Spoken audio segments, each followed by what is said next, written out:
Hey everybody, it's Zack Snyder, and we're going to do a little watch along here in a second.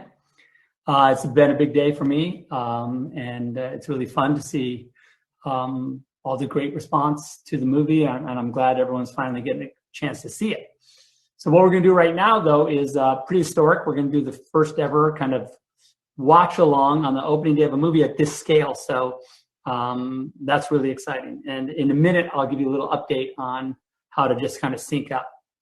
In the meantime, I thought right away, maybe I'll just take a couple questions. So the idea is that you guys you'll be putting questions to us, and I'll be trying to answer as many as I can.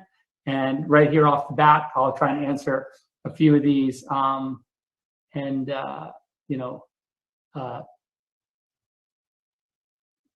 I answer them, you guys can get your scene or everything ready. So I'm gonna just take a couple questions. The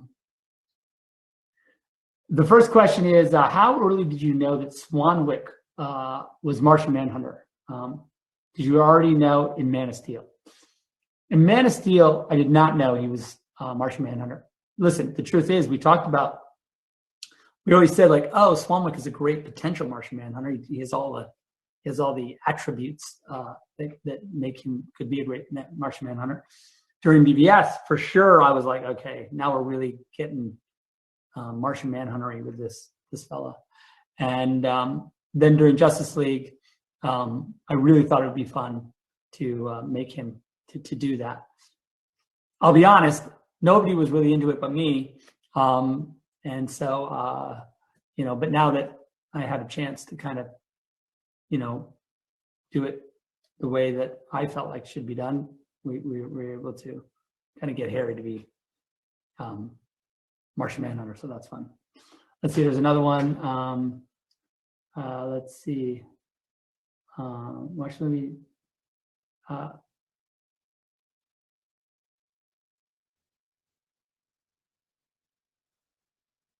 Okay, so we watched this movie at midnight and saw just how much amazing vision the world had been deprived of. We only imagine that your vision would have been for more Justice League movies. Based on how you're feeling now, what's the likelihood that we will see sequels to Zack Snyder's Justice League? The truth is, I'm kind of really, we're just kind of enjoying the day, and sure, in the ramp up, we talked a lot about, the other movies and the potential for more movies. And yes, we had a plan.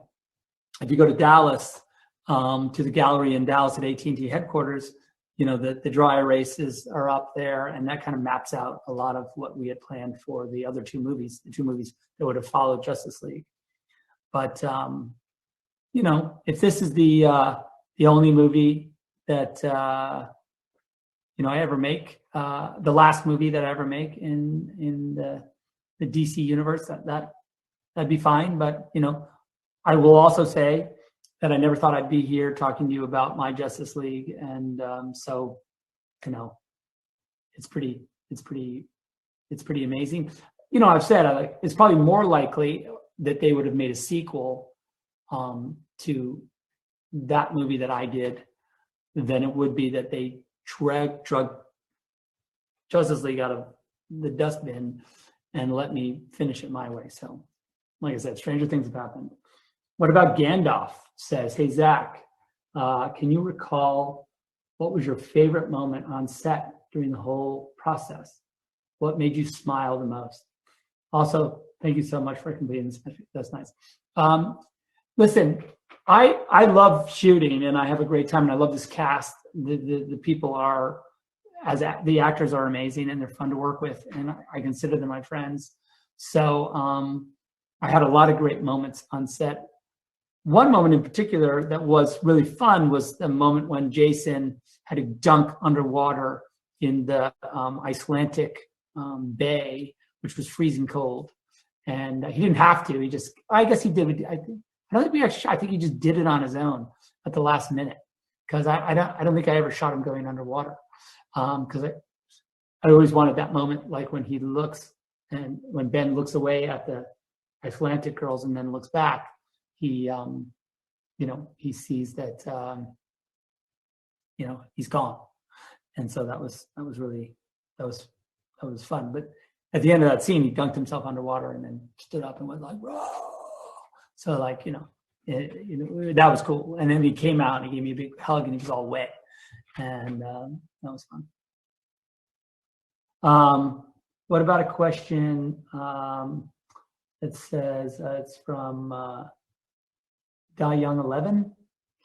It says, question for Zach: what additional character would you have liked to add that did not make an appearance? Well,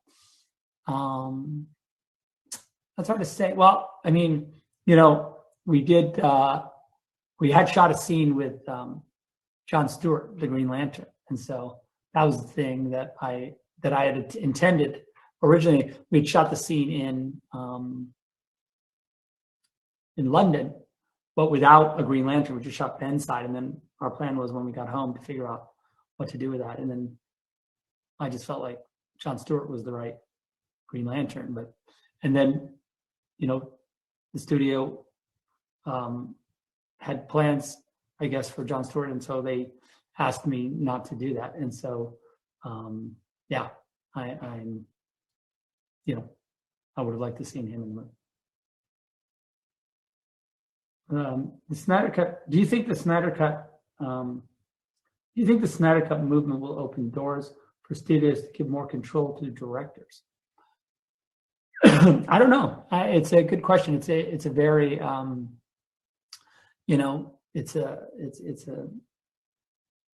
it's a difficult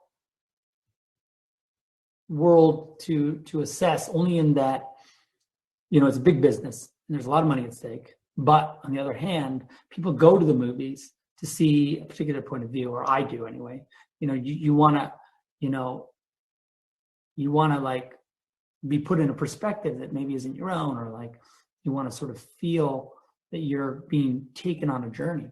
And that for me is my favorite kinds of movies. So, are we going to get more of those kinds of movies? I don't know, but it would be nice. I love it. I love those movies. It says, watched it this morning at 4 a.m. Did you see a Dario Easter egg? Well, maybe you did. Before we go any further, let me do one thing. I want you guys right now, if you're on HBO Max, you're going to push play on your HBO Max, and that's how you're going to sync up with everyone. Cena will take control of, Cena will start the movie when we all start the movie. So, and that's if you're on HBO Max. If you're not on HBO Max, you're going to have to just look for the time code and sync up manually. So when the movie plays, there'll be time code and you sync up manually. So you guys can go ahead and start to. If you're on HBO Max, you can push play and Cena will take control. And if you're on the other platforms, you just have to look for that time code. So let's see.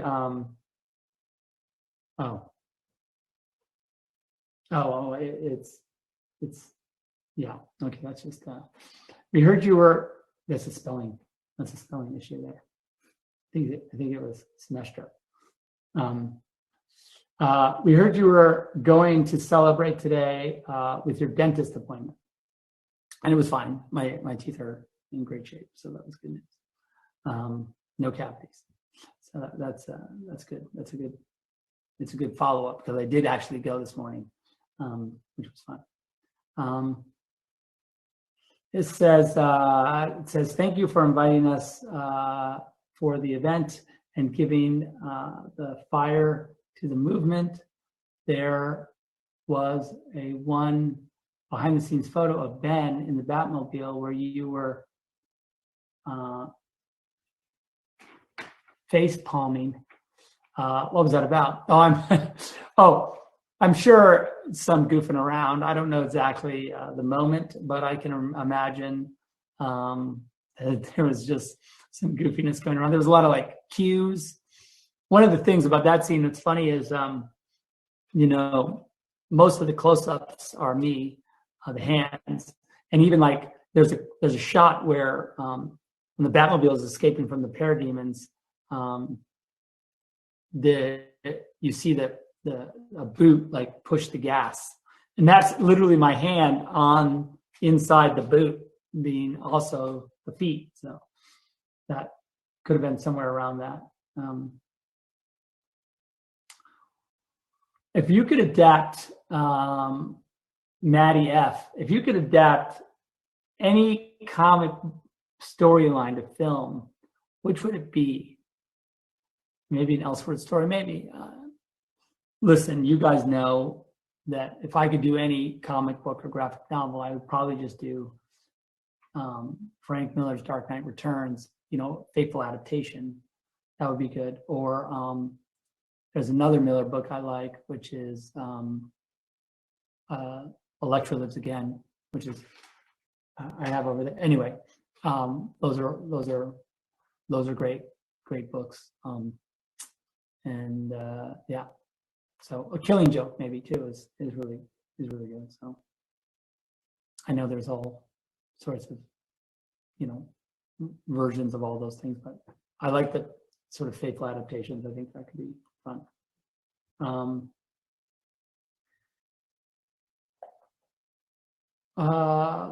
Was there anything I wanted to put in Justice League that due to COVID restrictions and schedule and budget I couldn't do? I don't, not really. I mean, I think that we had a lot of movie to deal with,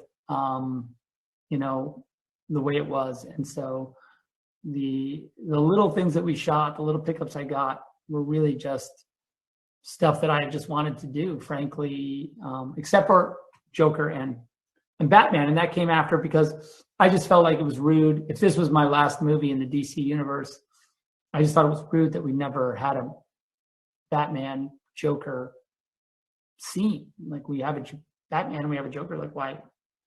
That's one of the, central conflicts in Batman's mythology, and why would we not? So it just felt like an important thing. And then, also I just like, I like that post-apocalyptic world because that's where we were headed. So it just felt like it made sense.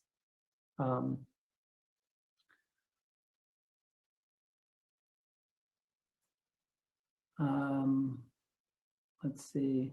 How important was it for you and Debbie to have a diverse representation in the movie?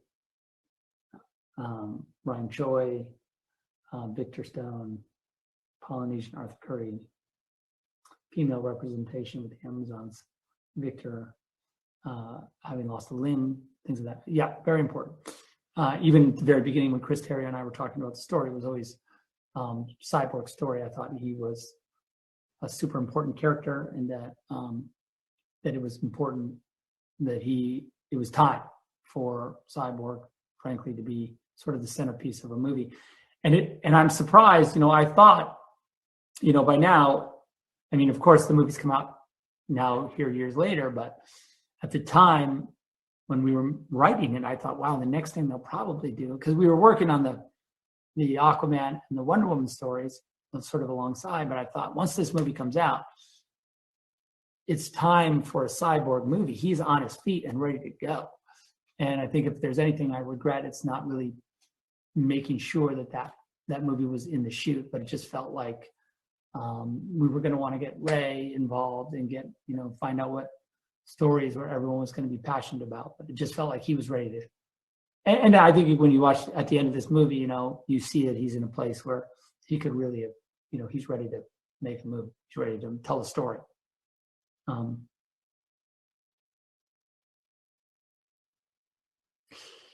Can you describe, this is a question from the Fusioner. Can you describe that satisfying feeling of drawing your storyboards to shooting and then finally realizing it? How beautiful and glorious is the visual payoff. Yeah, it's cool. That experience of, make it, for me, it's like, that's the way I make it. So it's pretty much like you draw the drawing and then you shoot it. And then through editorial or visual effects, it's sort of, or the combination of the two, it comes to life. And it is a cool feeling because a lot of times you look at previs for quite a while, you're just staring at, either sometimes my actual drawings are in the movie, and other times, we have like really cool, like pre-visualized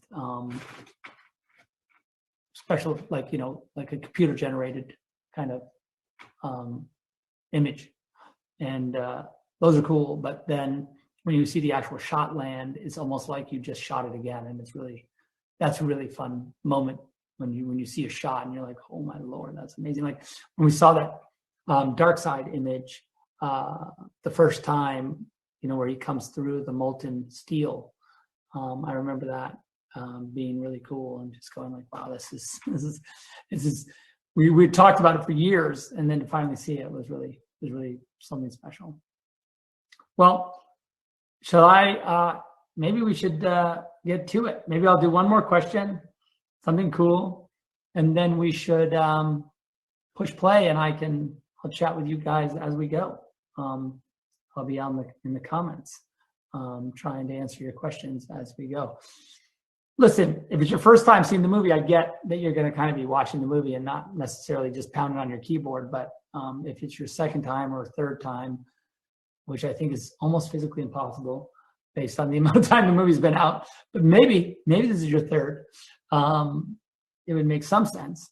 But by all means, please just go nuts with the questions, because I'm really excited to watch along with you and answer whatever you got. So really fun.